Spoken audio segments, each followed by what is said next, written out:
তো ছাত্ৰ ছাত্ৰীসকল আজি আমি কৰিম অনুশীলনী 3.2 প্ৰশ্ন নং 7 তো 7 নম্বৰ প্ৰশ্নটো কি কৈছে আমাক দুটা ৰৈখিক সমীকৰণ দি দিছে তাৰ লেখ অংকন কৰিব লাগে হয় না লেখ অংকন কৰাৰ পাছত x অক্ষৰ লগত যেটো ত্ৰিভুজ হ'ব সেই ত্ৰিভুজটোৰ তিনটা কোণত স্থানাংক ওলাব হিহঁতৰ সেই স্থানাংকবিলাক লিখিম তাৰ পিছত কি কৈছে ত্ৰিভুজটোৰ ক্ষেত্ৰটো প্ৰস্তাৱিত কৰা তো এটা এটাকে কৰি যাওঁ প্ৰথমে লেখ অংকন কৰোঁ তাৰ পিছত ইয়াত আমি কেটা কাম কৰিব লাগিব হেতু চাই লওঁ ইয়াত আমি কাম কৰিব লাগিব ধৰা প্ৰথমে এটো লেখ অংকন কৰিব লাগিব হয়নে এক নম্বৰ কামটো লেখ অংকন কৰিব লাগিব দুই নম্বৰ কামটো হৈছে কি ত্ৰিভুজৰ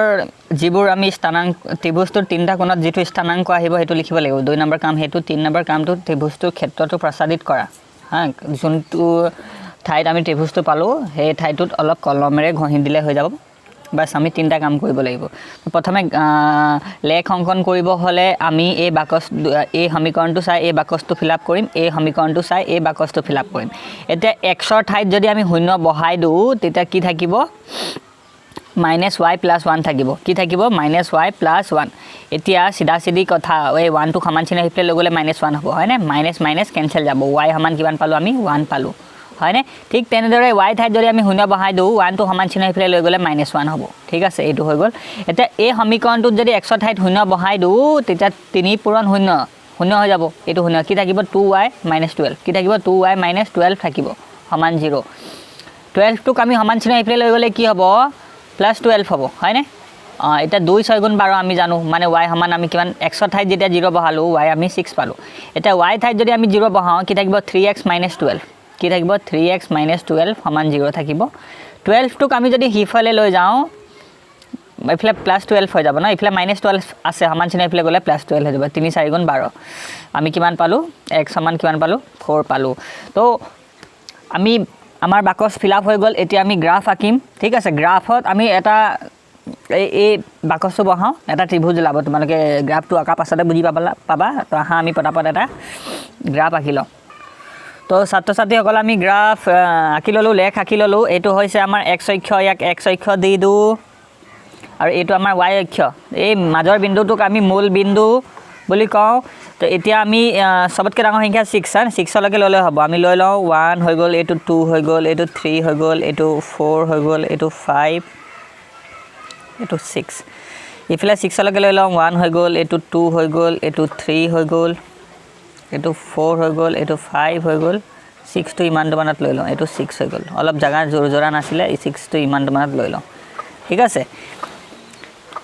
এটা -x ৰ ফালে ইফালে 1 লৈ লওঁ এইটো 1 হৈ গল -1 ইফালে -2 হৈ গল -3 ঠিক আছে তো ইফালে সংখ্যা নললে হ'ব কাৰণ সব y মাইনাসৰ ফালে একো সংখ্যাই নাই ঠিক আছে তো এটা আমি বহাই লওঁ মানবিলাক প্ৰথম কি 0,1 আছে হয় নে নহয় x0 y1 x ৰ 0 ইয়াত পাম y কোনফালে আছে ইফালে আছে না প্লাসৰ y হবদা ইফালে হয় তো y1 ইয়াত আছে তো 0 ত গৈ 1 আমি কি পালো 0,1 বিন্দুটো কত পালো ইয়াত পালো এইটো 0,1 বিন্দুটো এটা x - 1 ত গৈ y0 x - 1 x এইটো হয় নে নহয় -1 ইয়াত আছে নে নাই তো সেকেন্ড কি -1,0 বিন্দুটো এইটো পালো তো প্ৰথম বাকসৰ পৰা যি দুটা বিন্দু পালো সেই দুটা আমি সংযোগ কৰি দিম আমি এই দুটা বিন্দু পালো এই দুটা সংযোগ কৰি দিম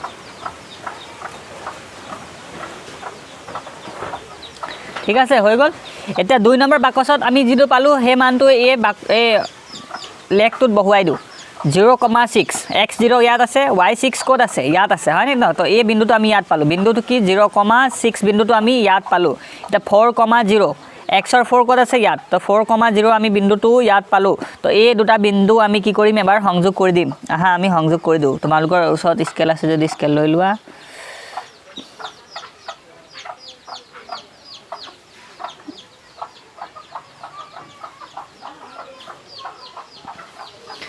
তো আমাৰ সংযোগ হৈ গল এতিয়া আমি চাও ত্ৰিভুজ দুটা কি পালো চোৱা এইটো এটা ত্ৰিভুজ পালো হয় নে নহয় ইয়াৰ স্থানাংকটো লিখিব কৈছে ঠিক আছে তো ছাত্ৰ ছাত্ৰীসকল এতিয়াৰ পৰা অলপ তোমালোকে ধ্যান দিয়া অকমান টাইম আছে যেটো বুজি লোৱা এই প্ৰশ্নটো তেতিয়া এই প্ৰশ্নটো 100% তোমালোকে বুজি পাই যাবা মই কি বুজাম এতিয়া ধ্যানেৰে চাবা মন দি চাবা চোৱা এই আমাক প্ৰথম কামটো কি কৰিব কৈছিলে লেখ অংকন কৰিব কৈছিলে আমি লেখ অংকন কৰি দিলোঁ 2 নম্বৰ কামটো কি কৈছিলে হেতা হে কামটো মই এতিয়ালৈকে কৰা নাই 2 নম্বৰ কামটো এতিয়া মই কৰিম 2 নম্বৰ কামটো কি কৈছিলে স্থানাংক ত্ৰিভুজৰ স্থানাংকটো লিখিব কৈছিলে মানে ইয়াৰ স্থানাংক মানে বিন্দু এটা এই বিন্দুটোত কিমান স্থানাংক হ'ব এই বিন্দুটো ক'ত আছে হেতু চাম এই তিনটা বিন্দুৰ স্থানাংক লিখিব কৈছে ঠিক আছে তো এই বিন্দুটো ক'ত পাম 2 ত গৈ 3 মানে 2,3 2,3 ত গৈ এই বিন্দুটো পাম এই বিন্দুটো কিমান আছে 4,0 এই বিন্দুটো কিমান আছে -1,0 তো ত্ৰিভুজটোৰ যেটো ত্ৰিভুজ আছিলে 2 নম্বৰ কামটো কি কৰিব কৈছিলে স্থানাংক লিখিব কৈছিলে হয়নে নহয় শীৰ্ষবিন্দু কেটা স্থানাংক গতিকে আমি কি লিখিম ইয়াত লিখি দু হা গতিকে আমি ইয়াত লিখি দু গতিকে আমাক কি লিখিব কৈছিলে ত্ৰিভুজটোৰ শীৰ্ষবিন্দু কেটা স্থানাংক হল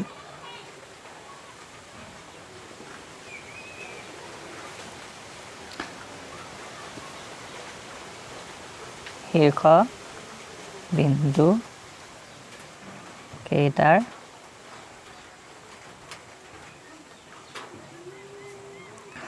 তো শীৰ্ষবিন্দু কেটা স্থানাংক আমি কি পালো 2,3 ইয়াত আমি লিখিম 2,3 আৰু কি পালো -1,0 লিখিম আৰু কি পালো 4,0 আমি ইয়াত 4,0 লিখিম এটা 2 নম্বৰ কামটো হৈ গল এটা আমি 3 নম্বৰ কামটো কৰিম 3 নম্বৰ কামটো কি কৈছিলে ত্ৰিভুজীয় ক্ষেত্ৰটো প্ৰসাদিত কৰা এটা আমি কলমেৰে বা পেন্সিল লৈ তোমালোকে অলপ ঘঁহি দিয়া ত্ৰিভুজটো যোনটো অংকত পালা ঠিক আছে তো মই এটা কি কৰিম চোৱা এই